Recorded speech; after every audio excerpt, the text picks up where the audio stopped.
Hi everybody, my name is Susan Bartle and I'm peeking in here to introduce myself. If you've been a person who regularly visits the Newton Public Library, you might recognize my face, as I used to work there and only recently retired. In my spare time, I've been a watercolor artist, and so Sharon asked me if I would share a little watercolor project that might be appropriate for a stay-at-home, take-home watercolor experience for part of summer reading. So today we're going to be doing some gnomes, and it's going to go along with the book, which is The Hobbit. And even though gnomes aren't don't exactly look like hobbits, I kind of think of them as being second cousins once removed or something. Anyway, we're going to paint a little gnome card like this. So if you picked up a packet, you have in it your instructions and a little piece of paint, a little strip of paint. You can see this one's been used, but you've got 3 colors on here, and we'll talk about those in a minute. And you've got a brush supplied to you, and you've got a sheet of watercolor paper. That's 140-pound, really good watercolor paper. So talking a little bit about these paints, I paint all of my paintings with just 3 colors. There's permanent rose, there are Winsor Newton paints, and there's permanent rose and Winsor yellow and Winsor blue green shade. And I think of them as mimicking the color of printer ink. And if you think about a 4-color printer, all the colors to represent anything you want to print is done with these 3 colors plus black. But you can actually make black with these 3 colors as well. So I like the experiment of learning to mix colors from the primary colors. I find it helps my paintings hang together and look like they all were painted with the same palette and like they all belong in the same scene.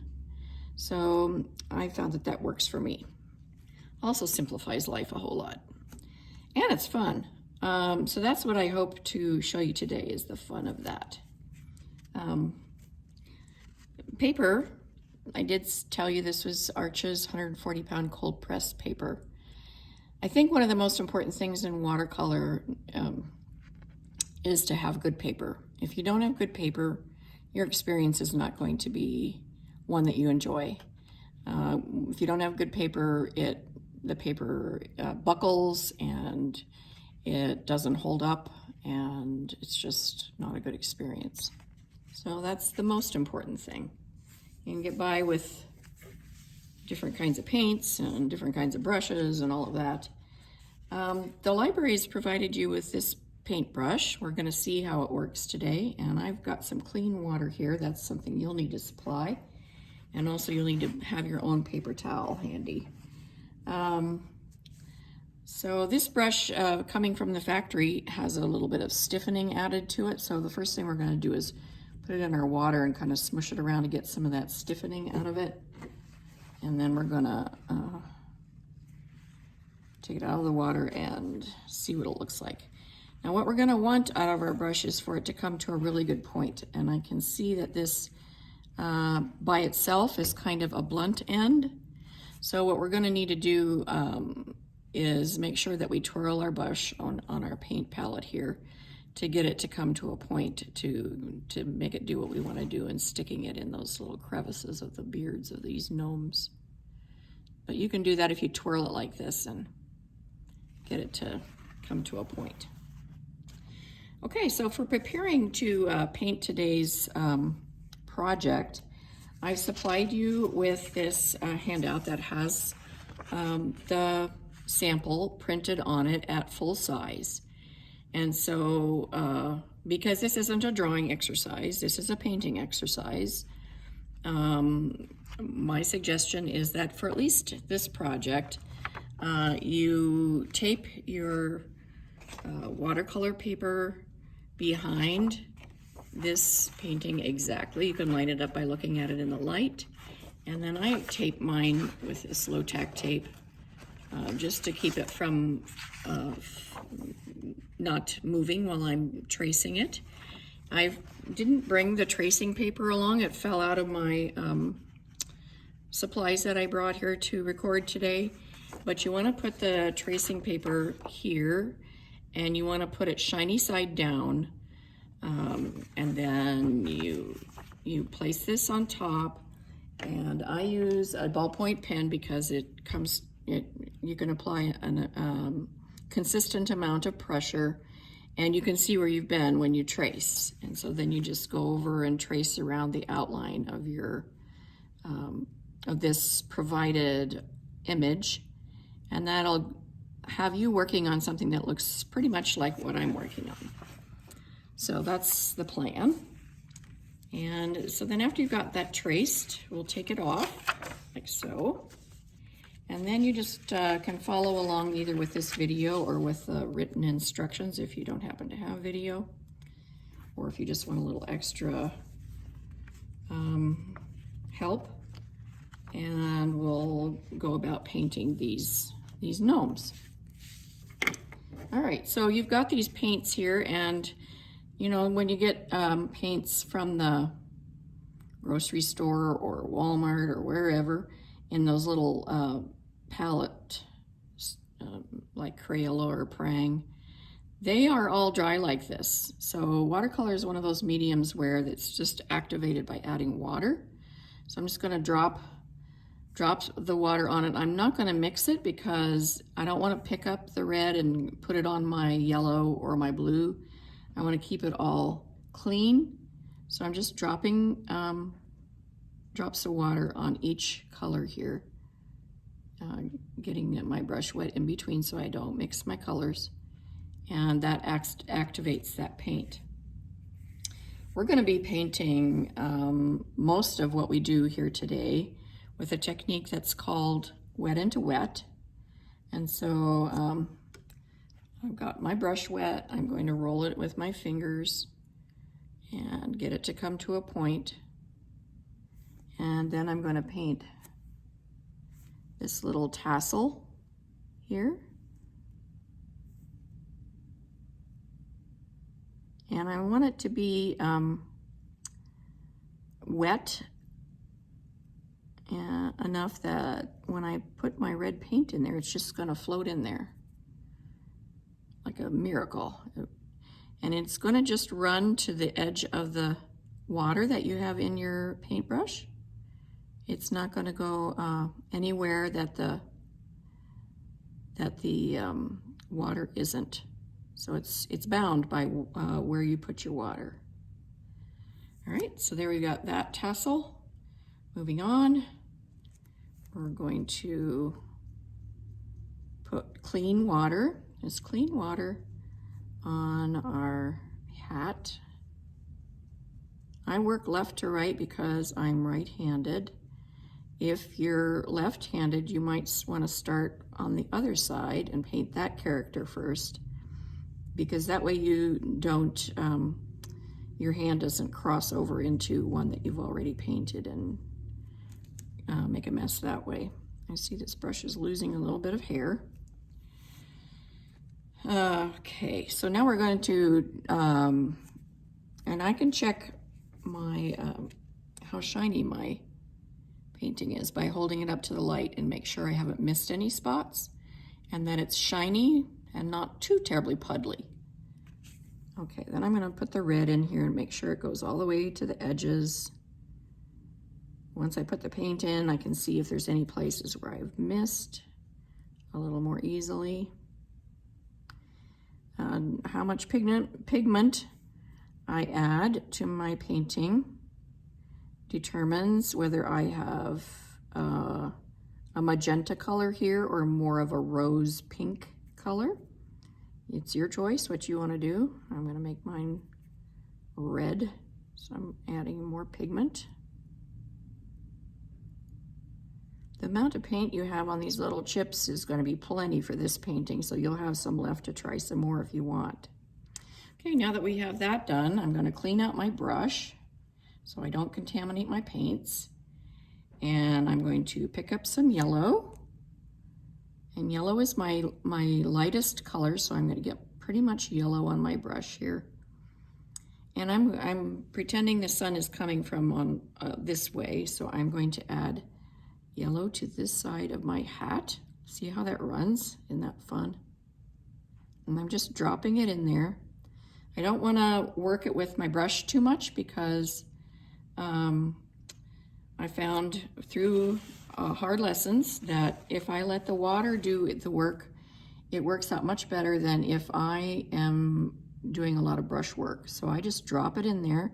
Now I'm putting some blue on the shadow side of the hat, and then I'm just gonna leave that and let it set and see what it does all on its own. You could say it's making a kind of a funky green there that I didn't have in my original one, and that's a good lesson about watercolor, is that you never know how your painting is going to turn out, and you can think that you're going to have a painting that's completely unique, but or completely like one that you're trying to follow along, but it's going to be completely unique because that's just how it is in watercolor, and that's okay. So now we're going to paint the robe. Go on here.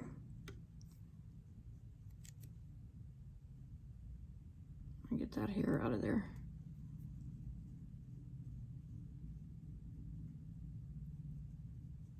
And again, I'm painting it just with water.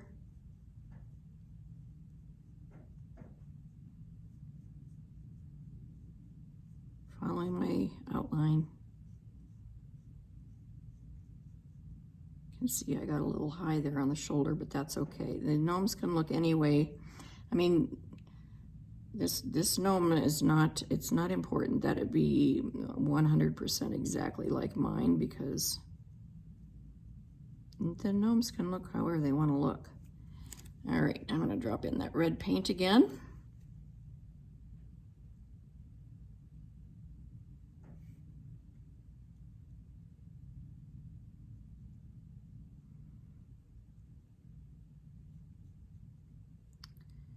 And make sure I get it into all the little crevices and nooks. All right. And then I'm going to shove it a little bit with a little flicking motion up into some of those little hairy parts in the beard. Make them look a little bit more hairy. Got to do this with a pretty light kind of a flicking touch to get them in there.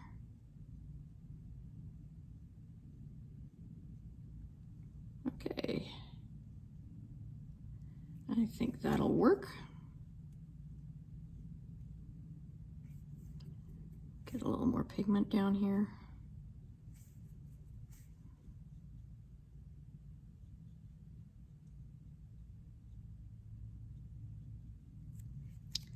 All right, I'm going to do the same thing, clean out that red, get into my yellow,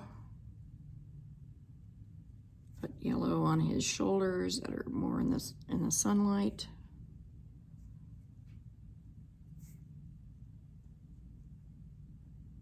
Maybe the tops of his shoes. Okay, and then I'm going to clean out my brush again. Get into my blue. And I'm going to put it down here on this shadow side. Again, I'm just dropping it in.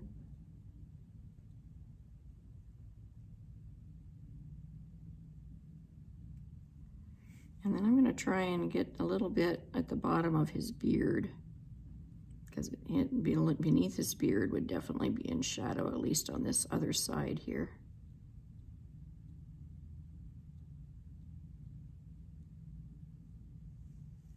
There, I like how that looks. Except for this part, I'm going to just push that, flick that a little bit that way and a little bit that way. There we go, smooth that out a little bit. Okay, we're going to paint his shoes, what we call wet on dry. So this way you want to have a little bit of water in your brush, but not too much. get into your red paint and just paint them without putting water on, clean water on first. So what we've got here is we're doing a little color mixing experiment. We've got the tassel and the shoes that are our primary, the color that is at our base. And then these other ones are color mixing experiments. And when you look at it after it all dries, you'll be able to see how you can, identify some of the different colors that have been made by letting the watercolor mix the paint. All right, moving on to our yellow gnome in the middle. I'm gonna do his top also wet on dry, I think. Your instructions might say wet into wet. You can do whichever you want.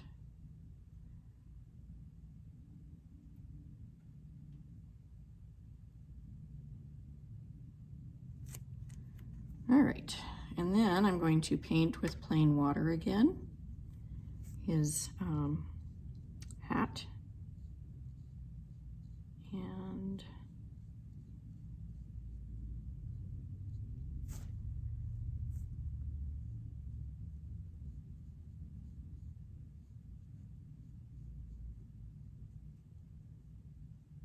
I don't want it to touch that. I got that kind of close. I don't want it to touch that because it will bleed my colors, my blending colors, up into that tassel. I mean, doesn't matter so much if they do, but that's going to be my intent anyway. All right, so then I'm going to put a little bit of red on the sunshine side. Whoops, I forgot to put the yellow in. Got to do that first. And yellow is my least strong color, so I want to get a lot of pigment on there. Oh, I got a little dot. Before that dries, I'm going to take that up with my paper towel.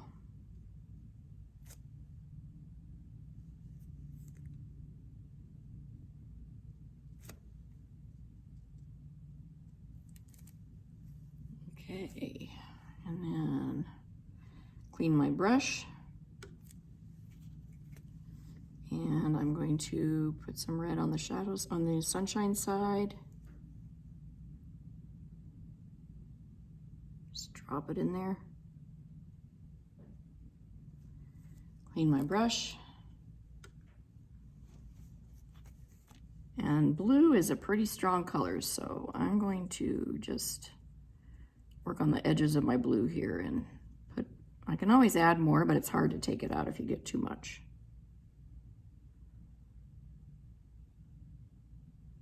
He's got a pretty tie-dye looking going on there.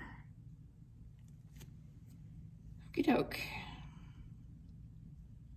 Let that rest, and I'm going to leave it alone and see what the water does. It's going to change as it dries, and it's always a fun experiment to see exactly how it turns out. It'll be fun to compare yours to somebody else's who's been working on exactly the same thing. You just never know. Here again, you'll notice we're kind of repeating the steps. We're just changing the colors. So I'm painting this with water and I'm going to add the yellow.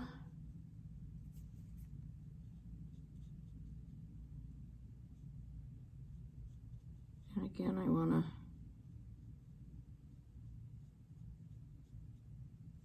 push it kind of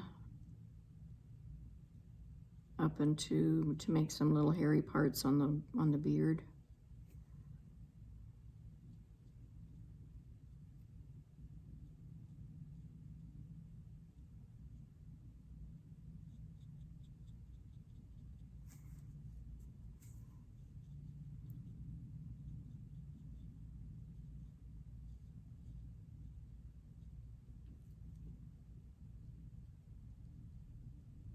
Okay, clean out my brush. Do a little bit of red. These colors are more powerful than my red, so I don't want to add too much. Put those on the sunshiny parts.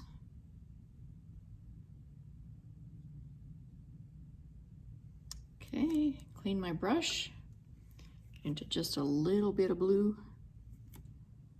Put that on my shadow parts.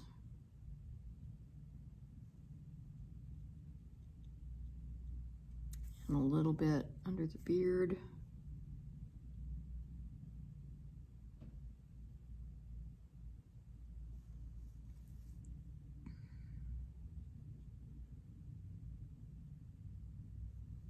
Okay, and I'm gonna let it rest and let the water do its work. All right, and we're gonna paint the shoes again.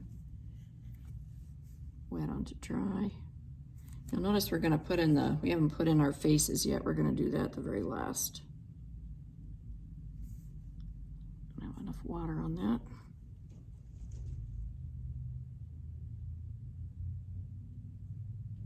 And here again, I'm not trying to touch the shoes to the robe because I don't want those colors to mix. If I did want to alter the colors of this, like this one, after it's all finished, I can, if I wait till it's completely dry and then paint over it, that's much more successful than trying to work while everything is wet, because then you just end up with mud. If you mix all three colors and you do too much brush work, it makes a nice brown, and we're not looking for a nice brown today. So, all right, we're gonna move on to our blue guy.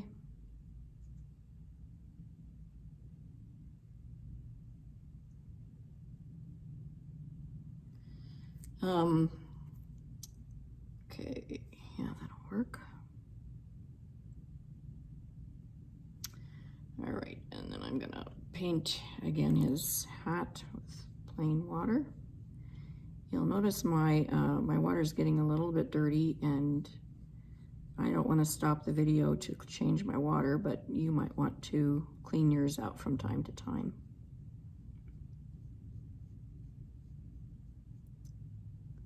All right, I'm gonna paint that with blue, and here again, if you get too dark on your blue, then the other colors have a hard time showing up. So we want to get a nice turquoisey color without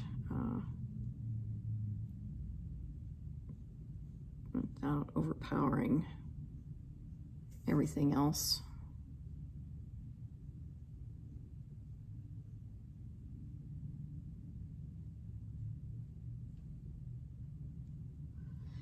All right, clean out my brush and put some yellow on the sunny side up here. Woo! Take off. All right, and clean my brush and get into a little bit of red. Put that on the shadow side.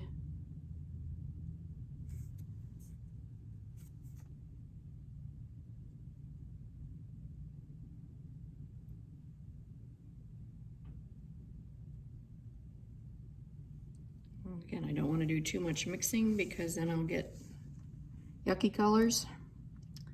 Okay. It's really hard, I have found, which is why I repeat that over and over again in the written instructions. Can you leave it alone? Because it is really hard to do. And I have to remind myself, as long as I've been painting, I have to remind myself over and over again, leave it alone. You can always glaze over it. It's better to let it dry and then see what you can do with it than it is to try and fix it.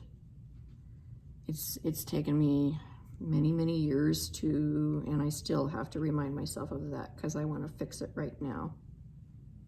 And it's just better if I wait, if I let the water do the work, see what happens, because oftentimes what I think is going to happen isn't what happens.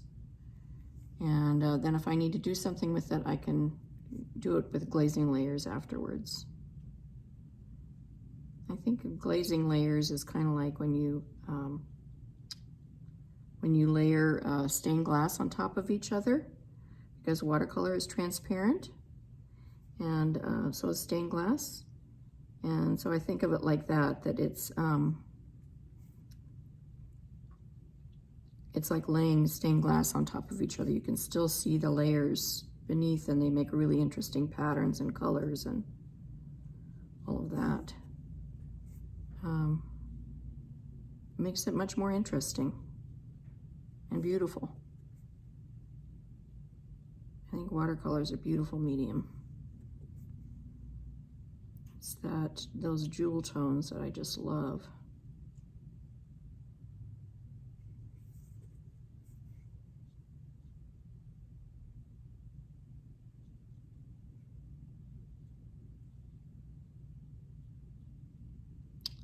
Okay, got that done.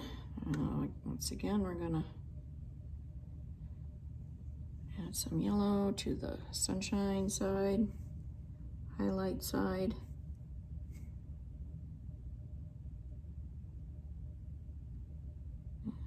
Maybe over here on this.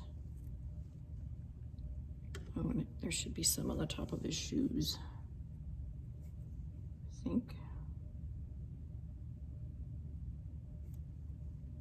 Okay, and then drop in some red on the shadow side.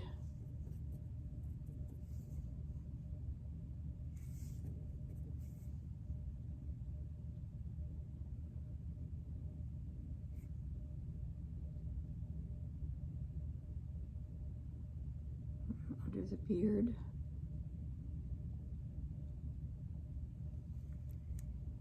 Cool. All right. Paint the shoes, wet on dry.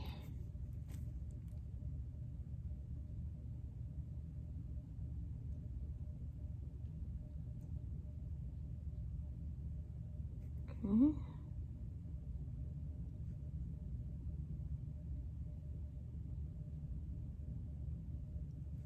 All right. Super. All right, for the nose,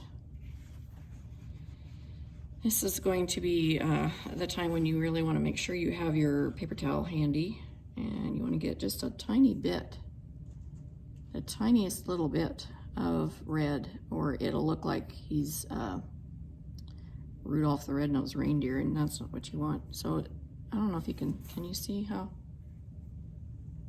light that is? A little bit right there. We can always get darker, but we can't. And we're just gonna paint just a little bit of a nose on there. See that? Use a lot of water on there.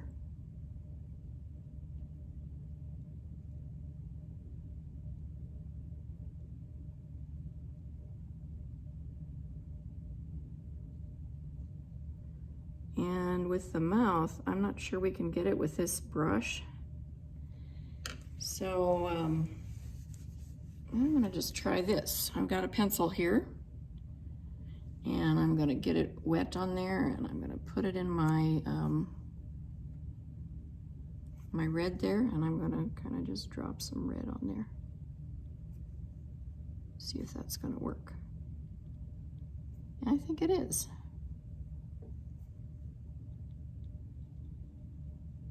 Don't forget to clean it off when you're done, because otherwise somebody will be a little bit surprised next time they use it. And you might notice that I kind of created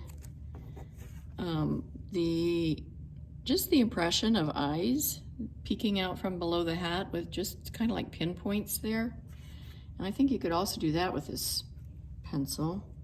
This is all still wet, so I'm just going to pull down a couple little bit of my wetness there.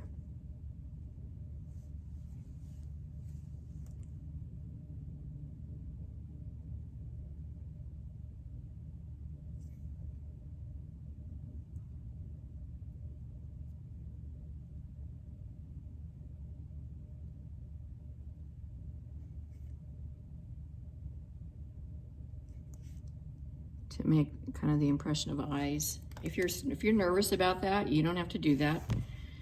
They look fine just with no eyes peeking out from their hats at all. So we're gonna let that dry, and then we're gonna decide what we wanna do with it.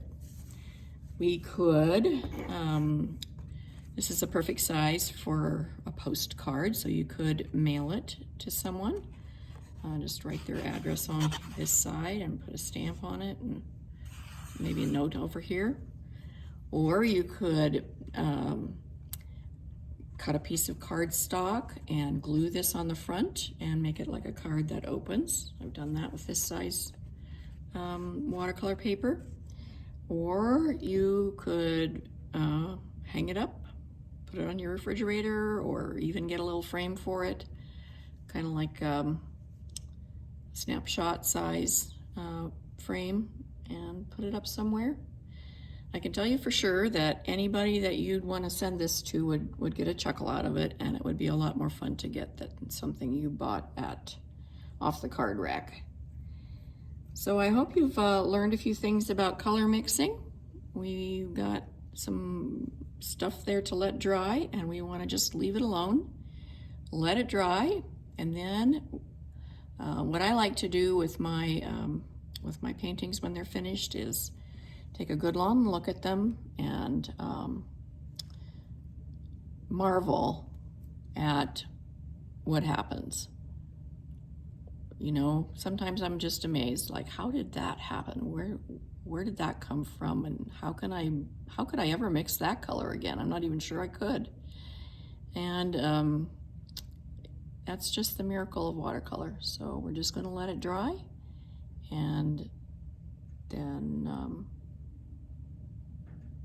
look at what we like about it. And you should have enough paint left that you can do more with you can do more paintings. Or if you really hate your gnomes, they probably won't be offended too much if you just turned your card over and you can paint on the back side.